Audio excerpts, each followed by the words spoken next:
Welcome to Booksource's Voices and Reading series.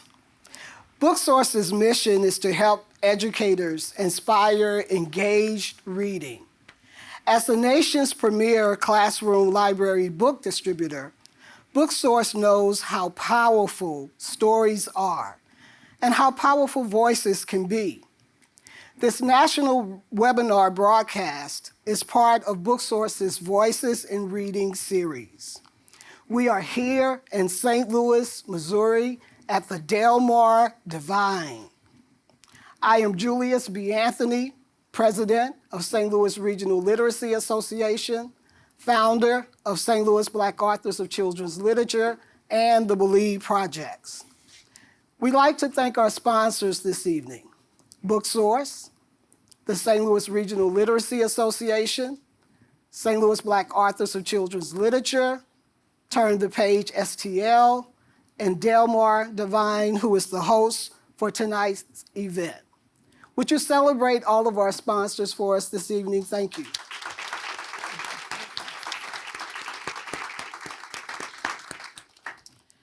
Now, I am simply ecstatic and thrilled to be on this stage with two phenomenally wonderful women.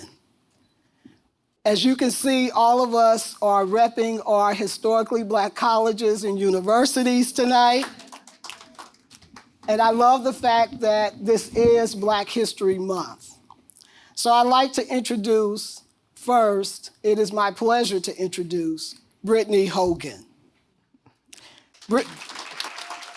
Yes. Brittany Hogan is the former Director of Educational Equity and Diversity in Missouri's Rockwood School District, a district that found itself at the center of controversy in 2021. She is now a consultant specializing in equity, diversity, and inclusion. Brittany is a proud graduate of Hampton University. Please celebrate Brittany.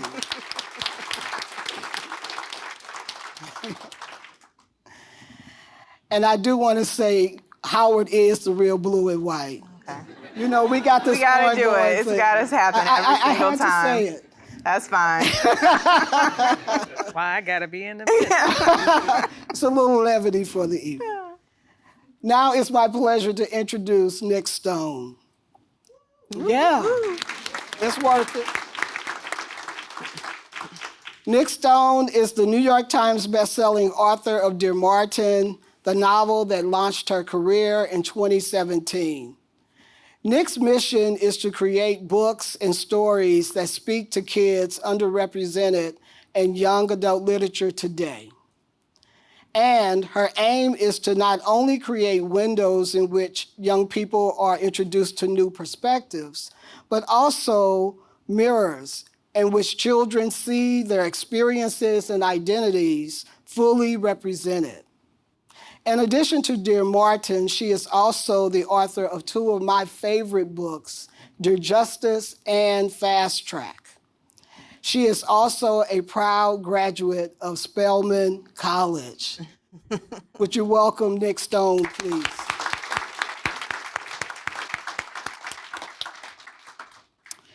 So I'd like to set up the conversation like this. So Nic, one of the things that I think that you are brilliant at as a writer is articulating the empathy of your major characters through the lived experiences of their family members. So whenever you introduce like their father or an aunt or a grandparent, you kind of show how that main character's empathy is actualized through the experiences of their family. And I do want to acknowledge tonight that Toni Morrison does that brilliantly, J. California Cooper, Zora Neale Hurston. And I think that really you are the continuation of that legacy. Why are you and playing? No, I'm not playing. That's real.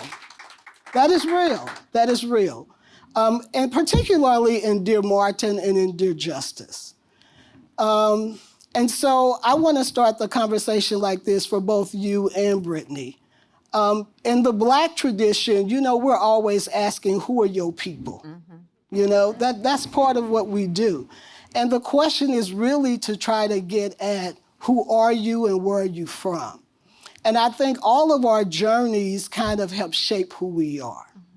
And you all have been having a lot of conversations about this whole notion of empathy and equity. And certainly that came from somewhere. And I think that probably your journey, your family's journey, someone in your past, your experience helped to shape that in you. So I want to throw that out to you first. Let that be the first question. Tell us who your people, where you from, how did you gain this whole sense of empathy yourselves? I'm gonna read y'all a text message.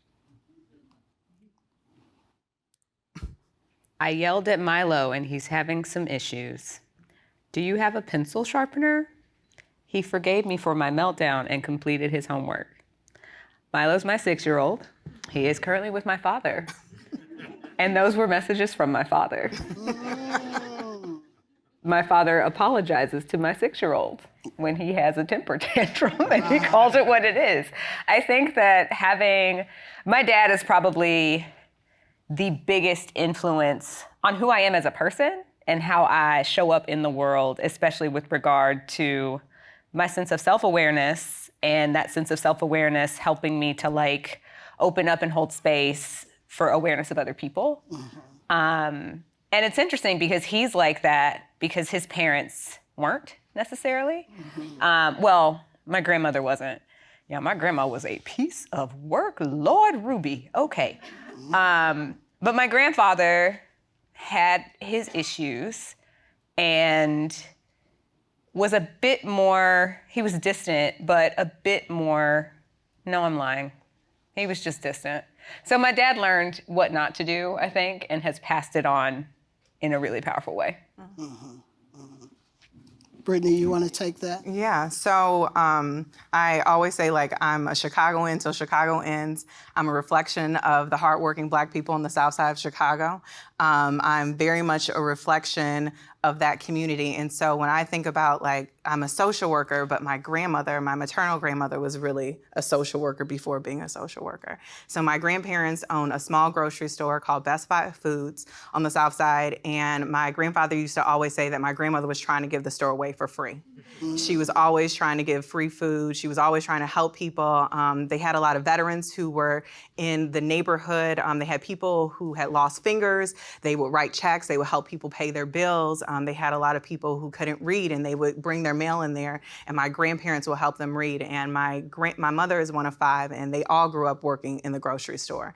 And so for me, giving back and being helpful to others has always been how I've been raised. And so it makes perfect sense that I wanted to be a social worker because I saw that through my grandmother and I saw that through my parents. And so that to me is how I got here.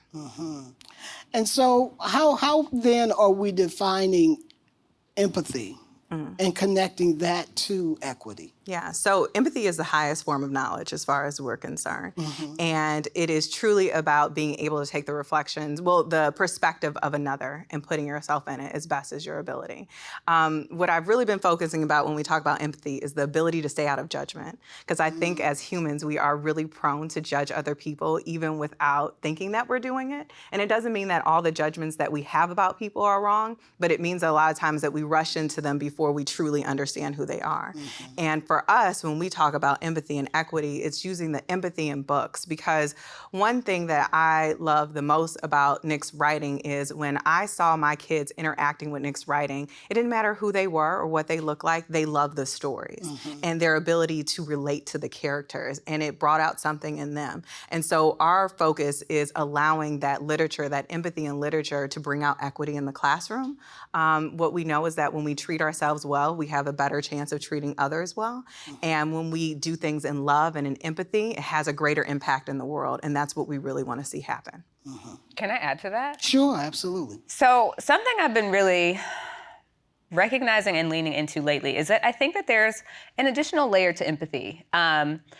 Empathy is definitely putting ourselves in other people's shoes, but I think there's also something to be said for recognizing that literally every person we come in contact with is a reflection of us in some way or another. And finding those reflective points, frequently when we're judging other people, that judgment is rooted in shame and things that we don't like about ourselves.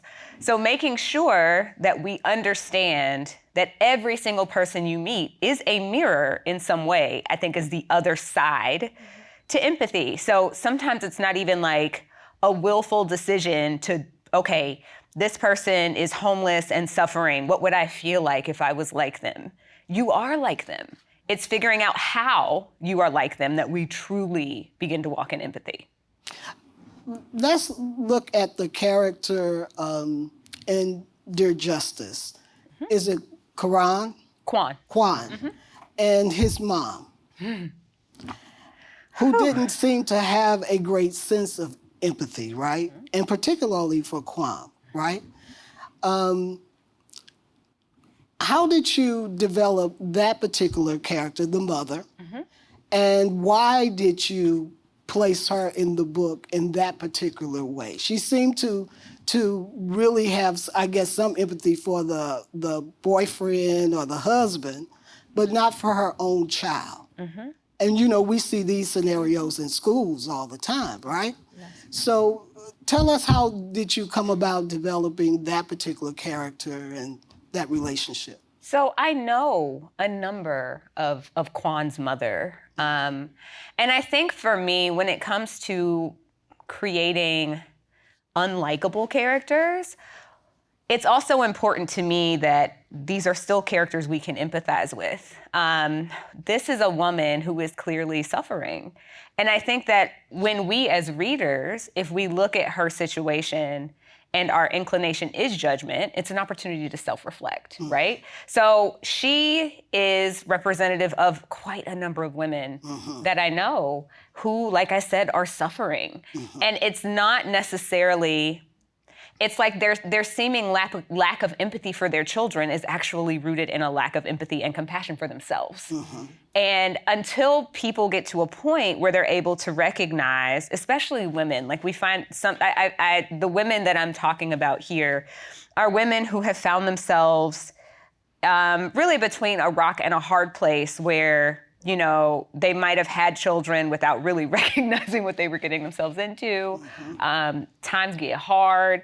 Most of them are impoverished in some way. And then when you combine that with the fact that these are women who are conditioned to believe that they need a male figure in order to like live, that you know, their sense of value, their sense of worth is determined by whether or not they have this male figure in their lives. Like there's so many pieces to this. So it was important to me to put this woman in the book exactly as she was. Because again, every character I write in a book is a character that you will, if you are truly honest with yourself, you'll be able to see yourself in. So taking these unlikable characters and trying to find the things that you dislike and then asking yourself, okay, I dislike this about her, but what is it saying about something I dislike about me? That's where these characters come from for me. Now you know, that's a good lesson. I want to put a pin in that, because I want Brittany to tell her story in terms of, because I want to do some contrasting here, some comparison to your story and then what Nic just shared with us. This whole idea of finding empathy sometimes in things that we don't think is that great. But so, do you mind sharing some of your story? Yeah. Are you speaking of the last couple of years? Yeah. Okay. Okay. Yeah. Times. Yeah. So, make sure they know that this is how we met. Yeah. So let's start there. Yeah. So I worked for Rockwood School District for almost 8 years. I was a school social worker and equity facilitator, the coordinator of educational equity and diversity, and the first director of educational equity and diversity for the school district. I was the highest ranking Black woman in the district. I was in my role for 6 years. Part of it was running the desegregation program. Rockwood participates in the largest racial desegregation program still in the country. And my role was ensuring that the Black students who were bused in every day were loved and nurtured, saw reflections of themselves in the curriculum and the people who worked with them, the artwork that was in the building, any way that I can ensure that they were going to thrive and be well. So part of my role was working with the other departments a lot of the time. And so the librarians came to me 2018. May 2018, and they said, we would love to bring the author of Dear Martin, Nic Stone, because we do author visits, and they said, we would love to bring Nic Stone in. And I said, that would be great, because I've already been buying her book and giving it to people, and the curriculum writers are already beginning to place it in curriculum as well, because I knew that it was a special book, and I knew that it was going to change the lives of kids in ways that we don't always recognize. So they said, cool, you're gonna partner with us. We get to October, or November or October? November, because I was cold. Yeah, so Nic complains about coming to the Midwest in St. Louis. She complains every year about coming here when it's cold, but she has to come sometime. So she comes, I forget about it, and so my boss at the time was like, oh, are you going over to this building to see her? And I said, I don't have time today, where will she be tomorrow? So she was gonna be at Lafayette and Marquette. So I get over to Lafayette the next day, they're in the auditorium, and the kids are just like loving the book. And they're asking her all these questions, and they're like, are you going to write another one? And blah, blah, blah, blah. And even my assistant was like, can you ask her if she's gonna write a second book to Dear Martin, because it's so good. And then Lana ends up sending her notes of what she read in Dear Martin and books for ideas for her next book. So I'm watching this, and I'm like, this is amazing. I watch kids that I have consciously been worried about for years about what was going to happen with their life. And I saw them interact with the text that made me realize that there was a lot of hope for them. And so when she went to Marquette, she spoke to my girls group, and I texted my best friend Candace, and I said, I think that me and Nic should be friends. And she said, okay, well, tell her. So I said, okay. So I came up to Nic at the end, and I was like, I think we should be friends. Literally. Yeah, I did. That's exactly what I said. Because when you're grown, you don't meet a lot of people that you say that I want to be friends with like that. So I said, we should be friends. And so she said, okay. And we literally became friends from that day. She's really pretty. There was no saying no. Whatever. So fast forward, COVID happens, and we go a stay-at-home order and all those things, and we start off the school year home, and the ELA writers do an amazing job ensuring that kids see reflections of themselves in their curriculum, and that we produce that for online learning as well. And so there's a book called Ron's Big Mission. I talk about this book a lot because this book literally changed my life. Changed my life in ways that I didn't expect a book that had 15 pages in it to change my life. So they do it on a read aloud, and parents complain. So Ron's Big Mission is about the astronaut Ron McNair. And even before he was an astronaut who lost his life on the US Challenger, he was changing the scope of American history. At 9 years old, he would walk across his town in South Carolina, and he went to go check out a book at the library, and the librarian told him he could not check out a book, and she called the police on him. And when the police came, they told her, let this little boy check out this book. And so they eventually did. We had parents that complained about it, and they said that that parents need to be spending more time watching and analyzing what their kids are being exposed to, and it was a problem. And so by the next morning, that was a post online. By the next morning, I had already gotten it that evening, and I said, I'll deal with this tomorrow. It went viral. And people were asking me well, Brittany, what do you want to say about this? And I say that we're a space that loves and includes all kids, and we're going to continue to ensure that kids see real heroes, not made up fictional characters, and that they get to learn history. It felt like a win, because we had a lot of people buy the books, and everyone was talking about it, and people were really supportive. But what I didn't realize was it was becoming a snowball effect. And so by the time that we got to December of 2020 and January of 2021, and we were doing our first District 1 read of the book Stamped, the Jason Reynolds version, people were really angry. And a lot of their anger came towards me. I was being indirectly threatened. I was having people calling my office, talking really bad to me, to my secretary, demanding to know where I was sometimes, really bad things. And then we got to March of 2021, and security had to be placed outside my home and also outside of the home of my former boss, Dr. Terry Harris. And then everything kind of changed. And so I decided by April that this wasn't a job that I could do anymore because I didn't have any peace.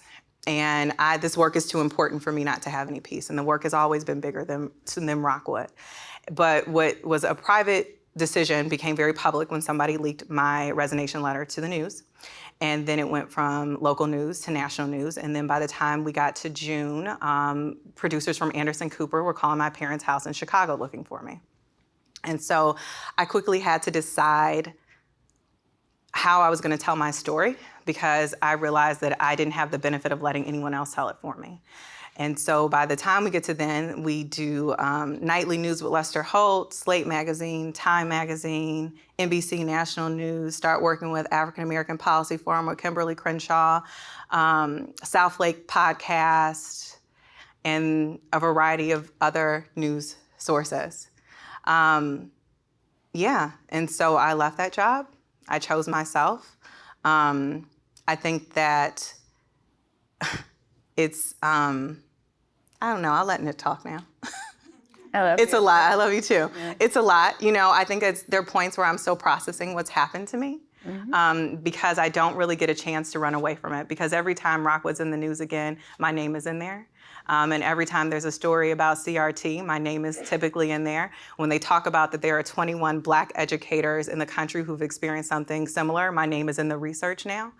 And so that means that this platform has changed, and I had to change to go along with ensuring that the work continued even when I left Rockwood, knowing that my mission in life and what I'm here to do was a lot bigger than just that experience. I'm here to continue to talk about these things. I'm here for people to hear my story.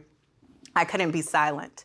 There's too many things that have happened that people need to know about. And so that's kind of been my focus at this point. And then we met Neil and we started talking with Booksource and we said we're gonna continue to do things. And also in the midst of this, Nic and I have been talking about how we were gonna work together. So we started creating Empathy and Equity and we did the closing keynote of South by Southwest Education. And we had things that we were doing and this just sped it up.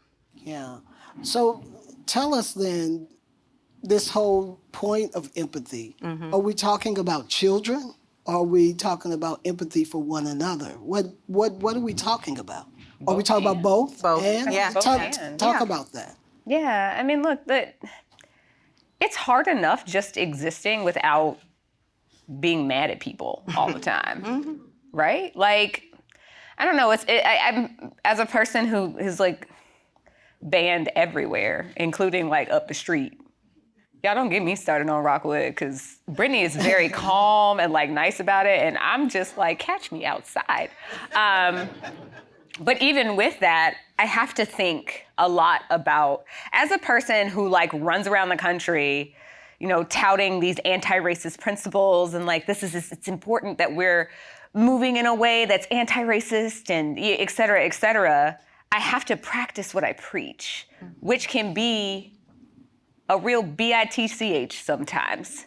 And I say that because it's almost like if you're going to be a person who is set on changing the world, recognizing that the world that you're trying to change is going to hurt you along the way is one of the things that I feel like a lot of people aren't thinking about when they decide they want to kind of jump into this fight. And anger will only last for so long before you burn out and you're depressed and you're dealing with like clinical anxiety. I'm speaking completely from experience here. And, you know, like, I think that when it comes to this idea of empathy, it has to be universal. I have to be as empathetic towards people that I just really would like to dehumanize, because that's really what it's rooted in. All forms of hatred are rooted in dehumanization. I cannot hate a person if I see them as human and fallible, right? Just like I am human and fallible. So there are absolutely people that I would be totally fine if they like choked on a chicken bone. But I have to face myself with that, because I can't carry that kind of energy with me when I'm going out into the world and telling people about the tenets of anti-racism and what does anti-racism mean and how do we actually make a better world and what does it mean to care for one another and what does it mean to hold space for ourselves and each other. And like if I'm gonna do all of that, it has to be towards adults, it has to be towards children, it has to be towards humanity in general. And it's hard. It's absolutely hard. Yeah. And so what are some of the practices? Walking in grace. And that has really been my focus, walking in a space of grace and love. And so that is the root of how I do everything. And even in the moments that are really, really tough to do that, I think that like the whole Michelle Obama, when they go low, we go high. I do believe that even when it's really hard not to go low. But I feel like that has served me better in the long run. It has served me better in helping people. It's served me better in loving myself and in loving others and doing good and still being able to do great things for kids. And so that's, to me, the most important way to show up. And so I'm really asking this question because, let's be honest, a lot of people who work with our children, because our children can be tough to work with sometimes. Not all of our children. All children can be tough. Yeah, okay, let's go there. And fair. Yeah. Fair. And it seems like in schools today, I'm always hearing all kids are different than what they used to be years ago. They are. And sometimes the response to children is very punitive. And the way that I see it, sometimes that punitive response doesn't consider their humanity or any sense of empathy. So we're having this wonderful conversation about grace and all of these kinds of things, but the audience is filled with educators who are working every day in a building with children who are saying that they're dealing with this new generation. What do we say to them? How do they walk in grace? First, we say thank you. Yes. Thank you for your service. Thank you for showing up every day and doing your best. And I know that looks different each day, but thank you for loving our children and nurturing them. There's no profession that doesn't start without an educator. Yes. And so being an educator is the most deeply rooted way of showing and expressing love for our society. So that's the first thing we say. And the other thing we say is they have to have grace with themselves. It doesn't mean they're going to do everything right and they're going to deal with every situation right and they're going to treat every kid exactly how they deserve to be treated, because sometimes we make mistakes as humans. But the thing about restorative practices and restorative justice and restorative discipline is it takes time. And that sometimes it feels like as educators we don't have a lot of is time. But the longevity of creating real systematic change within your education spaces, it's worth to give it that time. But restorative practices also includes having to have relationships to truly understand who you're interacting with. And that also takes time. But these are things that, to me, have always been worth it. I would add to that, any person, and I say this both to educators and to parents. I say this as a parent. I have a 10-year-old and a 6-year-old. Y'all, that 6-year-old be working my nerves, good Lord. Like, we're so much alike that it's like karmic energy is legitimate. But the thing is, if I'm acting punitively and I'm not recognizing the humanity of my child, I'm also not recognizing my own humanity. So exactly what Brittany is saying is true, right? The issue isn't the children. The issue is us. We are the issue. Any person who has qualms with the idea of children or doesn't like children or is triggered by children, you likely were treated like trash when you were a child. We disdain childhood in this country. And this is across racial lines. Like, it's not just people. I mean, obviously, if you look at disparities there are a lot of disparities, many of which are rooted in racism. And we internalize things as marginalized people and we perpetuate them on our children. But the truth of the matter is, until we recognize that children are human beings, they are books to be read, not stories to be written. They are completely whole individuals with their own minds, their own personalities, their own ways of thinking. They're growing up in a time that's different than the time that we grew up in. Like, until we recognize that children get to be people, we're kind of doomed, you know? I think that it's really important that we recognize how we were treated as children, and frankly, begin to correct that within ourselves. Like, my inner child, her name is Nikki, and we hang out quite a bit because I remember being disdained as a kid. I was actually talking to my mom about it this morning. She was in my car, we were taking my kids to school, and my younger son, because he didn't go to the bathroom before we left the house, we're like 2 minutes from school, Mommy, I gotta pee. I was like, bro, you gotta hold it, because we're almost there. But my mom was asking me about, like, does he have accidents all the time? And I was like, no, he doesn't have accidents all the time. Occasionally he'll have an accident. He's 6 years old. This is normal.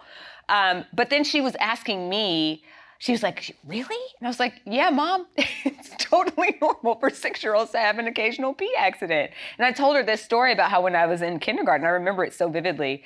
I woke up from a nap. It was nap time. I woke up needing to go pee. And I got to the bathroom and I didn't make it. And so, like, I took off my stockings. She had me in white stockings, y'all. That's a whole other conversation that she and I need to have. But I had taken my stockings off and I just bravely approached my teacher's desk to tell her that I had had an accident. And her response was, get your pee-pee stockings off my desk.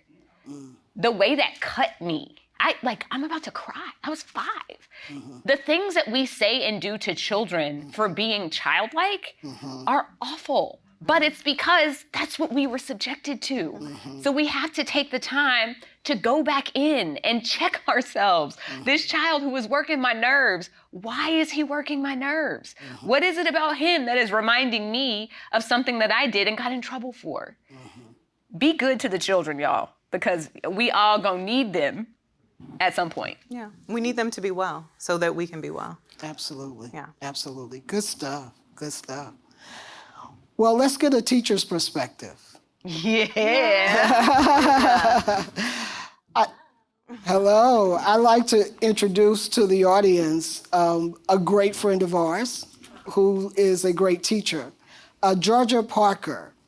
Georgia is an 8th grade English and young adult literature teacher at Trinity Preparatory School in Winter Park, Florida. She has taught English in grades 6 through 9 at various times in her 31-year career. Please welcome Georgia Parker. And Georgia, Thank look, you. they Thank put it you on the so card much. and they made me say it. I wouldn't have It's said okay. it. It's true. It is true. I Clearly will started say. teaching at birth. Yeah. Well, No. that means you're an expert. That's all that is. That means you're an expert. Well, I do love the kids. And sometimes I'll walk in the classroom and the kids will go, Miss Parker, which adults are you mad at today? Because they can tell, because I don't have a poker face, that I'm in a bad mood and they know it's usually not them, it's the adults.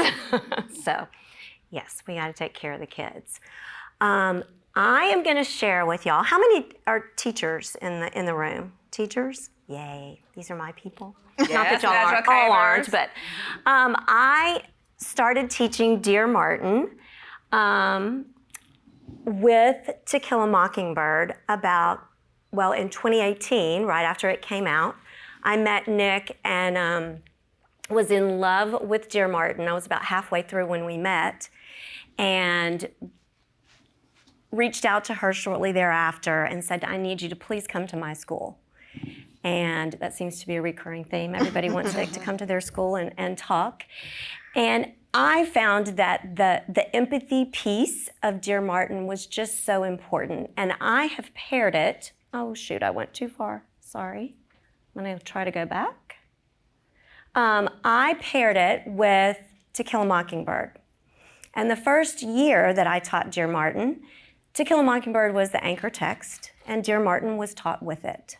And now I have flipped that completely around. And Dear Martin is the anchor text because students relate to this book in a way that they cannot relate to something from 1938, which is, of course, the setting of To Kill a Mockingbird. I also took that quote from To Kill a Mockingbird, you never really understand a person until you climb in their skin and walk around in it. And I changed it to climb into their Jordans and walk around in it. Because again, the kids can relate to that much more. Facts. Y'all were talking about empathy and how we teach that to kids and how we share that. I have found that not only with the kids, but with the adults. It's one of the things that I have started talking about on Parents' Night. These are some of the things that we're going to talk about. What's the difference between sympathy and empathy? Because it's really surprising how many of the adults don't know. Yep. So how can we expect the kids to know if the adults don't know? So I use this kind of as my springboard in teaching Dear Martin. In part one of Dear Martin, and I am going to refer to my notes if y'all don't mind, close reading is really important. It is part of what we're supposed to do as educators, and it's part of the Common Core standards. And what I would suggest is that with Dear Martin or any text, framing the right questions can help us to teach empathy. And it is going to come second nature.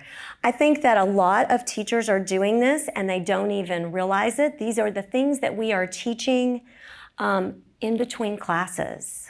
When a kid comes up to tell us why they didn't have their homework, when we see them at lunchtime and we can tell that they're struggling, we are teaching that each and every day by our actions, but we need to be able to guide them and help them to see this in the books that we're teaching. So, for example, in the first part of Dear Martin, can you empathize with the officer Castillo, Justice, or Mello at the beginning of the scene? And how many of y'all have read Dear Martin? Read Dear Martin? Okay. This would be a really hard question. Mm-hmm. And it creates such a great debate among students, and it makes them really think, okay, what would it be like to be in these three separate characters' situations? I love starting off with that one. Manny is caught between the crew of his friends that he's had since kindergarten and his friendship with Justice. Discuss a time when you had similar feelings. So the question shouldn't just be about the book and the content of the book, but how the student is interacting with the book. How can they relate to that character and connect it to something in their own experiences? Which characters can you most empathize during the Halloween Equality Brigade scene and why? I love it. And those of you that haven't read it, you better just get the book tonight and go home and start reading because it is so powerful. During the discussion of test scores in Doc's class, which character do you most empathize with and why?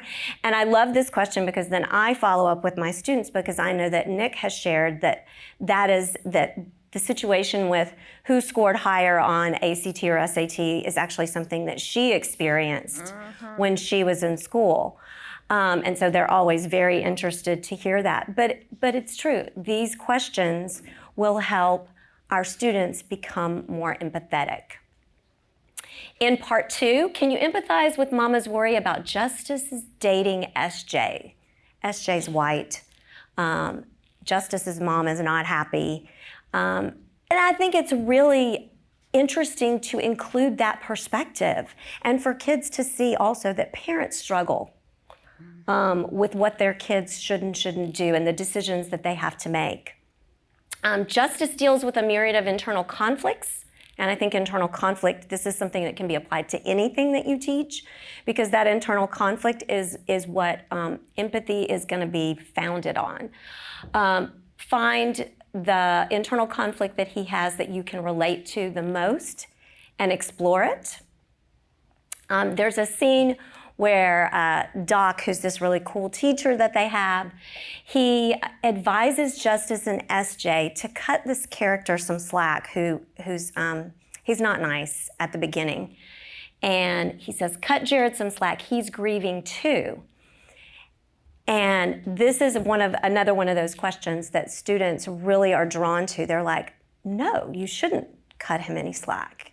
He's been a horrible character up to this point. But there'll be one quiet person that'll go, but think about it. And also, he has a dad who's not very nice. So it goes back to, who are your people? Where'd you come from? Finally, is it possible to empathize with Garrett Tyson in any way, shape, form, or fashion? This is one that really gets them very fired up. One of the things that I like to do, too, is not just have like seminar type questions or class discussions, but to give the students opportunities to write, so that they can do that in a safe place. I find that students that maybe have trouble speaking up in class, they will write me a lot. And also to not be judgmental about what they write. Because we want them and I know Nic has a shirt that says, we need more thinkers. Isn't that what it says? Okay, we need more thinkers. And that is absolutely true. We need them to be able to think and to be able to respond to questions and be treated with respect and in a safe place. So throughout Dear Martin, justice follows the cases of other Black youths who have been treated unjustly. How and why is he able to empathize with them? Can you? Why or why not? And again, a question that you could pose in all different stories. Is it possible to empathize with the characters in Dear Martin who look and think differently from you? I think this one is so, so important. And again, can be applied to all of the literature that we teach, because we all need to be able to empathize and think about people who have different views than us, that look different from us, have different backgrounds and experiences. And finally, are you able to empathize with Justice's internal conflicts throughout the novel? Again, the root of empathy. Quotes, I think, are really important to use as springboards for discussion. This first one, so Manny is Justice's best friend, and he is Black, and he has this group of white friends that he's been friends with since kindergarten. And he and Justice have kind of gone back and forth because Justice doesn't understand why he puts up with them and their attitude. And Manny has an aha moment, and he says, I'm serious, Just. Them fools don't want to hear when they're being offensive. They couldn't care less what it's like to live in our skin. Not only is Manny having an aha moment about his friends, but Justice is having an aha moment about Manny and about how Manny has been feeling and what he's been experiencing. So there's this mutual empathy that's going back and forth. Similarly, this quote here by SJ. SJ is very feisty, and she wants to take up for Justice and fight his battles for him, and she realizes that she can't do that. She says, I know it's been over a month, but after talking to you tonight, well, it wasn't my place to speak for you. I'm really, really sorry. So she realizes that she can't fight his battles for him. Just general questions and ideas to think about when teaching empathy in any novel. Have them find examples in each chapter, each section. Again, using the blog instead of just having class discussions so that students have a safe place. Pick the scenes for them, have guided questions, and have them always find a character that they can empathize with. Always. Try to be very intentional about that. And then I've got some additional links to resources if anybody is interested. And I'm also happy to talk to anybody that would like more information about teaching empathy with Dear Martin or any other book for that matter. I have my civics teachers are going to incorporate Dear Justice next year. And we're going to be doing some, intermingling, interdisciplinary. No, Georgia be on it. Thank you. Thank you very much. Fantastic. I think this is a good time to take some questions from the audience. Is that okay? Yeah. Yep. I want to say something while you guys are letting your questions percolate. Just stick your hand up if you're ready to ask a question. So I want to, just for a second, I want to say something about Georgia. So like Georgia said, I met her, I think I met you in 2018 too. Mm-hmm. I think I might have met you in 2017, but I came to Trinity Prep in 2018. Yes. And Georgia's white. if you didn't notice, I am. Georgia's white, and she's teaching a book about a black boy. And I choose her to do stuff with me on purpose. The reason for that is, number one, the majority of educators are white women. We need to recognize that. Number two, it's important that people recognize that, like, guys, this is possible. It's possible to have people who are different from the main character get into the text, unpack their own biases, get into the text, and then take what they've learned and dispense it out to children. And then the other piece of this is, like, racism is not going to fall apart without help from everyone, right? Like, at this point, white people are still the majority in this country. White people are still holding most of the power in this country. And as a result of that, white people gotta talk to each other. There are gonna be things that a white student won't receive from a black teacher, unfortunately. So it's important to me to make sure that people see that it's not only can it be done, it can be done well, and it's a necessary thing. If we are truly going to dismantle racism and move forward in a way that's anti-racist, we need more Georgias. So, Thank you. Thank you. and also shout out to the black educators in the room, because I know y'all are absolutely going through it right now. Yes, I appreciate what y'all are doing as well, obviously. All right, questions?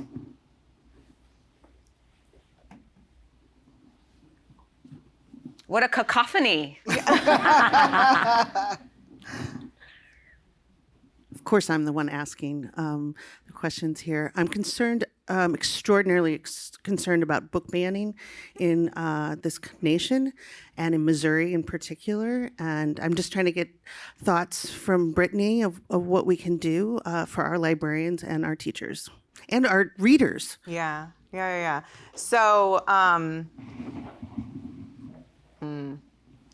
it's so much, because every day it's something, and it's really hard to stay positive and stay focused when they're passing new legislation every day that's saying crazy things like educators don't have to participate in any professional development that requires them to feel uncomfortable. Educators don't have to talk about slavery. Educators don't have to learn about slavery. Educators don't have to properly know how to teach slavery. And then that we are, so the analogy I use a lot lately is that, like, I've never gone in a bakery and told a baker how to bake. I've never flown on a plane and told a pilot how to fly. Ooh. I've never gone on a bus and told a bus driver how to drive a bus. Yet we are allowing people who know nothing about education make decisions for us who are in education. And if you don't think that, thank you. If you don't understand the importance of local elections, this is the greatest chance of understanding how important having strong school districts are. For the last year, I've spent a lot of time talking about the importance of local elections, and then I put, like, my money where my mouth was, and now I'm on the St. Louis Public School Board, because I realized that we are in this fight, and people think that it is only in places where are very rural or very far from urban, but the thing about it is it's a slow rolling tide, and it is continuing to get closer to the center of where all of us are. And if we continue to sit on the sidelines and we don't have real conversations about what's happening, and we're not actively engaged in it, and we're waiting for other people, because we always say, like, well, so-and-so is going to do it. No, it's our important chance to do these things. Going to the legislation days, they're doing things to really make it harder for people to know when bills are being passed so they can go and speak about them. They're creating ways to stop us. But this is how you know the work is powerful, because if it wasn't powerful, they wouldn't be working so hard to sideline it. The classroom is a microcosm of what happens in this country. And if we do not allow children to learn the real facts about what's happened, they're going to grow up and be adults who are misinformed, and they're going to vote in a misinformed way, and they're going to make misinformed decisions, and it's going to impact all of our lives. History continues to repeat itself, and we're not allowing history to be taught. So I don't know what we expect to happen. So if you need a call to action, this is your call to action right now. You need to be paying attention to local elections. If you have the time, join a school board. If you are looking at how you can look at legislation and support and talk to teachers and go and protest and all those things, let this be your call to action. We are in a very critical, pivotal point. We will only move back if we don't make the steps to move forward. It is very concerning. It's affecting our children, and thus it's going to affect all of us. That's my friend. We have a question up here. Thank you, and great job for the panel. I was talking to Amanda here. I'm going to put her on the spot for a second. It's my librarian right here. Yay! Former librarian, I guess, right? So I'm juxtaposing what you were saying in 22 in Rockwood. I moved to Ferguson in 2016 to fight a similar battle from Chicago. We had another connection. Yeah. So came from Chicago, got the call, Ferguson 2 years after Mike Brown, right? And your mama went to Hampton. And my mama went to Hampton. Yep. Yes, HU. And you betrayed her by HU. going to FAM. Whoa, it's getting warm here. But as you were doing that work in Rockwood, I hired a dynamic librarian from the high school to come and do the work, the literacy work, and this is Amanda, and we worked together for 4 years, right? And Julius knows a little bit about this as well. Says while you were doing that fight in Rockwood, we introduced a text from my staff called White Fragility. Some of you all may have heard that, right? Because I was the first Black principal a couple times, right? And, in Ferguson, and it's 2018, why we still talking about the first Black anything, right? And you talk about the book selections and being culturally responsive. I learned really easy. I just can't walk in there with a mantle and a gavel and say, this is what we're going to do. You got to bring people with you because the majority of your staff is like Georgia is saying, right? It's more like Georgia and Amanda, right? But I have my beliefs. So I had to learn early how to build allies. Amanda was one of those first allies, right? And it was through her work and her ideas, like, let's bring this text on board, right? So we can start having real conversations about how we make sure that our students who are over 90% African-American students, and we want to educate our teachers on the type of text and pedagogy to provide for them, right? So that was a very courageous thing at that point, because I was, again, 2020, right, pandemic, because our community, our parents were, what are you going to do? My little Black child comes to school. What kind of conversations are your teachers have? These are emails and conversations I'm having with the community, right? And using that text, I believe, I told Amanda, I said, I'm not facilitating because I'm dealing with my own biases, right? So we brought in an outside person, Jana Parker, right, to work with Amanda, who was a white female, right, to help facilitate the conversation, because the staff wanted to have a conversation because it was majority mixed, Black and white, majority female. So just for the context of the conversation, but it allowed us to be able to bring down those walls so that the next year we were able to working with Julius to bring the Believe Room. And I know you guys, a lot of you heard about the Believe Room, but we had to tear down wall. We had to fertile the ground to be able to bring a Believe Room, because bringing in a Believe Room without having the background of why and checking our beliefs and our perceptions, right? Again, this is Ferguson we're talking about, right? And we talk about mamas and daddies saying, my little Black, I'm sending you a whole child, right? What are y'all supplying? What are y'all supporting my teachers with? What are you educating them with? So they know how to build empathy and sympathize with my child. I mean, I don't know if you want to just chime in on I know I'm putting you on the spot here, but I'm telling you, and we're keeping up what was going on at Rockwood, and I'm keeping an eye on that, because everybody wasn't doing what we're doing in our building. This was solely me using my platform and building my allies to do the work, because I knew what our students needed. And then Amanda built, I just want you to talk about the modules that you built.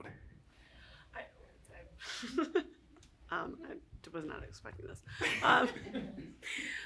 First of all, I would thank you so much. I needed this conversation about empathy today. I needed it. What teachers are doing in the classroom today is hard. And the work, I feel like I personally, as a professional, as an educator, I've come a long way, but listening to this, I'm like, God, I still fall so short, every day, that empathy with those kids and seeing them as little human beings, with their, yeah. Yeah, I know. Well, let's do this because we were talking about banned books. Yeah. But in a lot of our schools, we don't have banned books, but we self-ban. You know what I'm saying? Oh, yeah, definitely. In schools that primarily serve Black children, there are hardly any books that represent. We don't see your books at all. Yeah.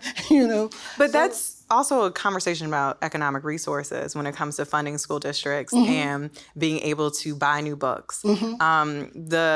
The thing about being in my former district was it was like Disneyland. Like there was nothing that I couldn't create or buy or do that would better the lives of the children.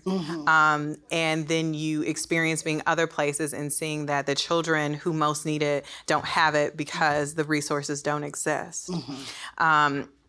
And I think that's the hardest thing. Like, we know that third grade is that turning point, right? Like, if we don't capture a reader in third grade, then we lessen their chances of graduating from high school in time to going to a vocational, a 4-year or 2-year higher education program. But the truth of the matter is, if I never see anything that looks like me, how am I ever interested? If I never see any reflection of myself in those spaces, how do I ever feel like there's something more that I can do? And so that's the conversation. I saw this TikTok today, and I saw it was like covered by the Washington Post of this school in Indiana. And it's a predominantly white school, and they're walking through the school, and the school has everything, like everything you can possibly imagine. And a lot of the comments on there was like, how this is the greatest issue in education right now is the disproportionate and the disenfranchised of funding and how public schools are funded, and that it's not fair. It's not equitable, it's not fair, and it's not right. And we will continue to see spaces where children who are Black and brown don't see reflections of themselves because there's no funding to create those things. It's also by design. And it's also by design. It's working exactly how it's supposed to work. Yeah, and I think, and to Julius's point, there is something to be said about self-censorship in the Black community. I think that there's this dual thing that happens where, number one, we want to protect our kids from the world. We don't necessarily, like I know quite a few Black parents who would rather not give their Black sons the talk about interacting with police because they don't want to scar them, they don't want to scare them. They don't want to give them a book like Dear Martin because it's painful. I think that really, you kept using the word accomplice. No, you kept using the word ally. And like for me, I think there's a step beyond allyship, and I call them accomplices, right? And I think it's really important to know the white people who are ready to go to jail. Those are the white people that I want to work with. If you think about the civil rights movement and you think about the changes that were made, those changes were carried forward by white people who were willing to put themselves on the line, especially in regard to other white people. The lawyers who did the Loving versus Virginia case, it was 2 Jewish dudes who were absolutely willing to throw themselves in front of a bus for something that they felt was right. And I think that because they're frankly just, I'll be honest with y'all, I remember getting banned for the first time in 2019 in my own bass-ackwards home state of Georgia.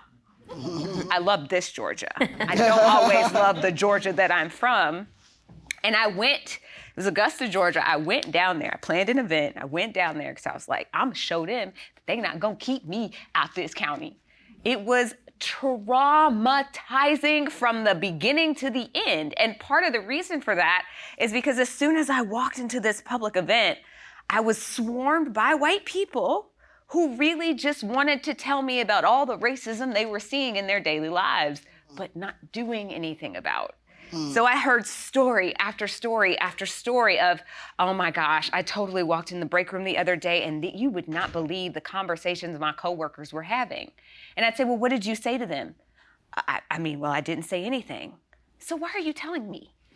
There's something to be said for, as a Black person, as much as I appreciate the white people who recognize racism, it's demoralizing and dehumanizing for me if you're going to share the stories of the racism you're witnessing, but you're not doing anything about it, right? We internalize that. We internalize the fact that like, oh, so you see it, but I'm not worthwhile enough for you to actually make any actions or for you to be willing to risk the loss of power or the loss of status with the people who look like you. that's the kind of stuff that will keep my books out of schools with Black children, because we don't want to introduce our kids to that kind of world. And honestly, I'm not mad at it, you know? I think that it's important. First of all, I think that books land in the hands that they're supposed to. I have to believe that, otherwise I would lose my mind. And I also think that there's something to be said about making sure Black children have a soft space, making sure that they have a cocoon that they can wrap themselves in, because they got it hard enough, right? So making sure that we are letting our little Black babies cry, let your boy have the tantrum in the grocery store, just walk off. He'll be fine, he'll get up, and eventually he'll come back. Son, you okay down there? I'll come back and check on you after I grab the Fruit Loops. Like, I'm just go halfway down the aisle, handle my business, and I'm gonna come back. We have to do better about letting our children be children. And sometimes that does mean not exposing them to books like Dear Martin. But let's, because I don't want to end this conversation. Okay. Because I want to talk We got about questions from young people. That's what I said, the young and, people. Fast track before we leave. Fast pitch. Fast pitch, yes. I want to make sure we Okay. do that. Okay. And then we got to get the two young people. Yeah. Yeah. I had a question. I've been struggling with which question to ask. There's so many. But I want to ask, what journey do you think Rockwood needs to go on? Oh, girl, you have fun with that one. Yeah, I'll let Nic talk. I mean, look, the journey that Rockwood needs to go on is a journey we all need to go on. And that's just a journey, it's a journey of rehumanization. We have to first rehumanize ourselves. We have to stop moving out of fear so much. We're so afraid of everything. There's not a person in this room who is not doing something in your life routinely based on fear. It's important that we actually take the time to sit with ourselves and figure out what those things are, right? Like, things won't change in a place like Rockwood until individual people are willing to just pause. Pause. What is it that is making me so angry about the fact that my child is reading a book about a Black kid? Why am I so bothered by the idea of my child learning about an institution that lasted in this country for longer than anything has been desegregated? Why am I so angry about the notion of my white child feeling uncomfortable? Why am I unable to think about the fact that the Black child in the desk next to them is the most uncomfortable person in the room? Like, these are questions I need people to really sit back and ask themselves. What is it that you are so afraid of losing? What is it you're so afraid of facing? Until people are willing to face themselves, here we are.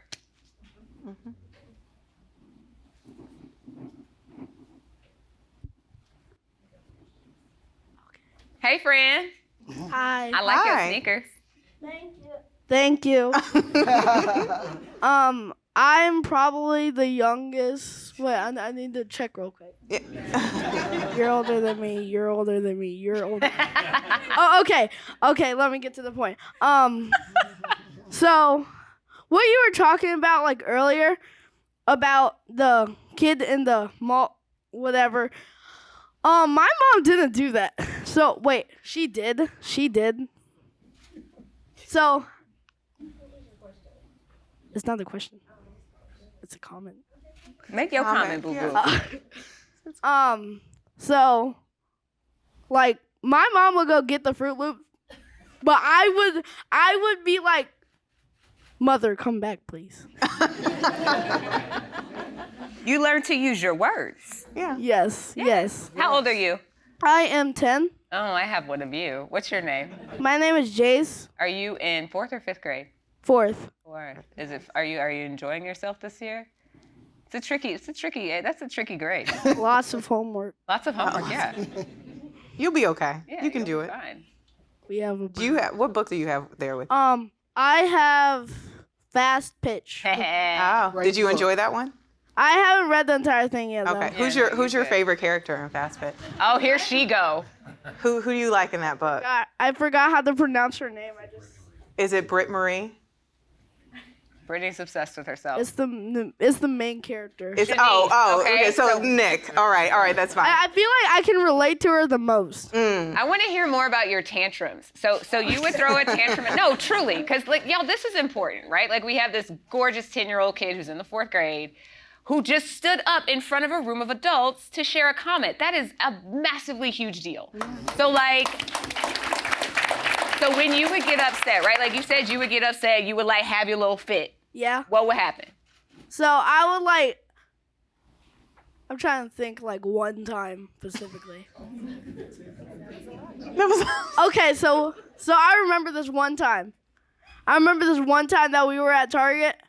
I knew it was Target instantly. I kept bothering my mom to get me this one toy. And she just didn't get it for me. Yeah. This was one of the worst moments of my life. So I was at Target and I was like, if my mom won't give it for me, then I'll just get it myself. Ooh. And then I took it. Yep.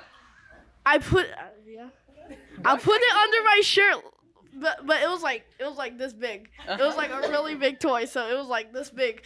It looked like My mom figured out before we left the parking lot. Imagine that. But the fact that you got out the store, dog.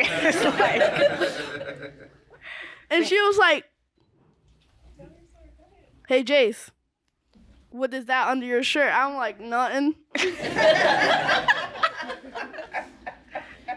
and then I was like, okay, here. And then she seen it. I was like, and then she was like, "Is this the toy that you kept bothering me about?" And I was like, "Yeah." And then we went back into the store, and I had to apologize. You sure did. I had to. Well, I'm Mom. Hi, Mom. Hi, Mom. But my question for you is, I'm a leader in a school district, and I have a lot of Georgias in my building, and I'm trying to figure out a way to get them to be more empathetic. It's a two-part question. The first is just yes or no. Do you think you can teach empathy? And if so, how? I mean, I definitely think you can teach empathy, and I'll let Georgia tell you how. I would say give them the books and charge them with finding things that they can empathize with. I don't know how you can read Dear Martin and not find empathy within your heart. I just don't know. Well, any book really for that matter, but you do have to kind of start thinking about it in that way. And framing some specific questions about, how did that make you feel when you read that? What about that experience can you relate to? And again, just framing those questions, but put the books in their hands. Yeah.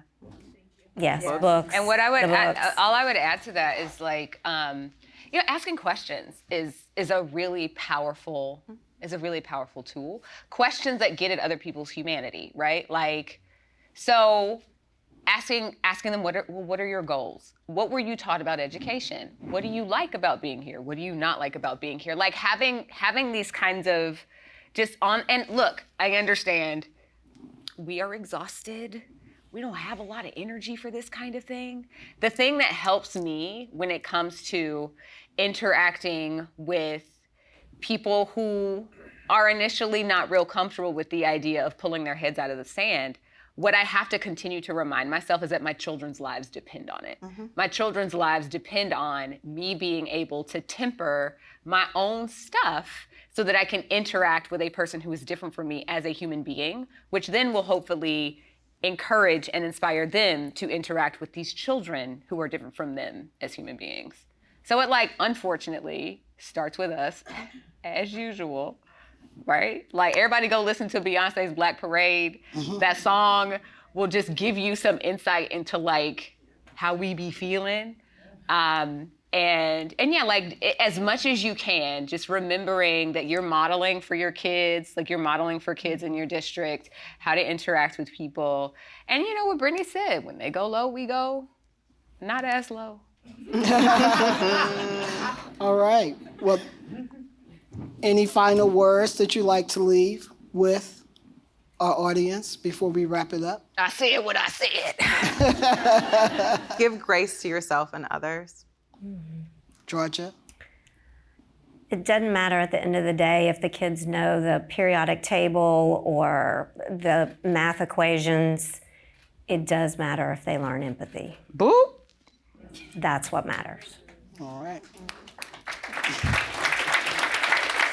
I sure don't remember the periodic table. Correct. Well, we want to thank everyone for being here with us this evening. Give yourselves a hand. This has been a great audience. And of course, give these wonderful ladies, these phenomenal women, a hand this evening. And finally, we want to thank our sponsors one more time, the St. Louis Regional Literacy Association, Booksource, St. Louis Black Authors of Children's Literature, Turn the Page STL, and the Delmar Divine. This has been a great evening. God bless you.